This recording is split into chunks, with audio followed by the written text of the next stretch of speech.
3 ದಿನ ದಣದಿದ್ರಪ್ಪ, ಬಳಲೇ ಹೋಗ್ಬಿಡ್ತಾರೆ ಇದ್ರಿಂದ ದಾರ್ಯಾಗ. 3 ದಿನ ಉಪವಾಸದಲ್ಲಿ ಕುಂತಾರ ಮಕ್ಕಳು. ನೀವೇ ಏನಾದ್ರು ಊಟ ಕೊಡ್ರಿ. ನಮ್ಮ ಕೈಯಲ್ಲಿ ಸಾಧ್ಯ? ನಮ್ಮಿಂದ ಇಷ್ಟು ಜನ ಕೂಡ ಊಟ ಆಗತ್ತಾ?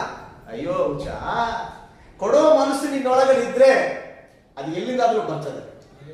ತಂಬಿಗೆ ನೀರು ಕೊಡೋ, ಸಾಯೋದು ಬದುಕುತ್ತದೆ. ಕೊಡುವ ಸ್ವಭಾವ ನಿನ್ನಲ್ಲಿ ಇಲ್ಲದಾಗ ಇಷ್ಟು ಜನ ಇಷ್ಟೊಂದು ಕೊಡಬೇಕಾ, ಇಷ್ಟು ಮಾಡಬೇಕಾ ಅನ್ನೋ ಸ್ವಭಾವ ನಿನ್ನಲ್ಲಿ ಹುಟ್ಟುತ್ತದೆ. ಕೊಡಬೇಕಾದ ಸ್ವಭಾವ ನಿನ್ನೊಳಗಿತ್ತನಕ್ಕೋ ದೇವರೇ ಅದನ್ನು ಕೊಡುವುದಕ್ಕೆ ಎಲ್ಲ ಅನುಕೂಲವನ್ನು ಮಾಡ್ತಾನೆ. ಕೊಡೋ ಸ್ವಭಾವ ಇಲ್ಲದಾಗ ಏನ್ ಮಾಡ್ತಾನೆ? ನಿನಗೆ ಸಣ್ಣದು ಕೂಡ ದೊಡ್ಡದಾಗೆ ಕಾಣ್ತದೆ. ಒಂದು ಪಾವಕ್ಕಿ ಕೂಡ ಪಾವಕ್ಕಿ ಕೊಡ್ಬೇಕಾ?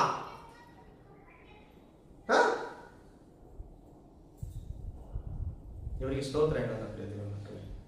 ಆದ್ರೆ ಸ್ವಾಮಿ ಹೇಳ್ತಾನೆ, ಆದ್ರೆ ಒಬ್ಬ ಸಣ್ಣ ಹುಡುಗ 5 ರೊಟ್ಟಿ 2 ಮೀನು ಬುತ್ತಿ ಕಟ್ಟಿಟ್ಟು ನಂಗೆ ತಂದು ಅವನು ಕೂಡ 3 ದಿನ ಊಟ ಮಾಡಲಿಲ್ಲಲ್ಲ.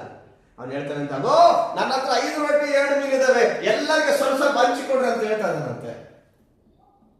ಸಣ್ಣ ಹುಡುಗನಿಗಿದ್ದಷ್ಟು ಗುಣ ಆ ಜೊತೆಲಿ ಯೇಸುವಿನ ಜೊತೆಲಿ ಇದ್ದಂತ ಶಿಷ್ಯರಿಗೆ ಇರಲಿಲ್ಲ. ಅಂದ್ರೆ ಇವರೊಳಗೆ ನಂಬಿಕೆ ಇದೆ, ಕ್ರಿಯೆ ಇಲ್ಲ. ಈ ಹುಡುಗ ಇಷ್ಟು 3 ದಿನ ವಾಕ್ಯ ಕೇಳಿದ್ನಲ್ಲ, ಅವನೊಳಗಡೆ ನಂಬಿಕೆ ಬಂತು, ಕ್ರಿಯೆನ ಒಳಗಡೆ ಬಂತಂತೆ. ಹೇಳ್ತಾರೆ, ಸ್ವಾಮಿ ನನ್ನ ಹತ್ರ 5 ರೊಟ್ಟಿ 2 ಮೀನು ಇದೆ ಸ್ವಾಮಿ, ಅಗೋ ತೆಗೆದುಕೊಂಡು ಎಲ್ಲರಿಗೆ ದಾನ ಮಾಡಿ ಸ್ವಾಮಿ ನೀವು ಅಂತ. ಅವಾಗ ತೆಗೆದುಕೊಂಡು ಬರಲಿಲ್ಲ ಅಂದಾಗ ನೋಡ್ರಿ ಅವನು ಕೊಟ್ಟಿದ್ದು ಎಷ್ಟಮ್ಮ? 5 ರೊಟ್ಟಿ 2 ಮೀನು. ಕೊಡೋ ಮನಸ್ಸು ಅವನಿಗಿತ್ತ, ಧಾರಾಳ ಮನಸ್ಸು ದೀಪಮ್ಮಕ್ಕ ತಂದು ಯೇಸುವಿನ ಕೈಯಲ್ಲಿ ಕೊಟ್ಟಿದ್ದು ಎಷ್ಟಾಯ್ತಕ್ಕದು? 5,000 ಜನ ಬರೀ ಗಂಡು ಮಕ್ಕಳಿಗೆ ಊಟ ಮಾಡಿರಕ್ಕ. ಇನ್ನ ಹೆಂಡತಿ ಮಕ್ಕಳು ಎಷ್ಟು ಜನ ಇರಬಹುದು? ನನ್ನ ಅಂಜದ್ ಒಂದು 20,000 ಜನ ಇರ್ಬೋದು. ಒಬ್ಬರಿಗೆ ಒಬ್ಬ ಗಂಡ ಹೆಂಡತಿ 2-3 ಮಕ್ಕಳಲ್ಲಿ ಇರೋದಿಲ್ವಾ? ಕನಿಷ್ಠಕ ಇದ್ದೇ ಇರ್ತಾರೆ.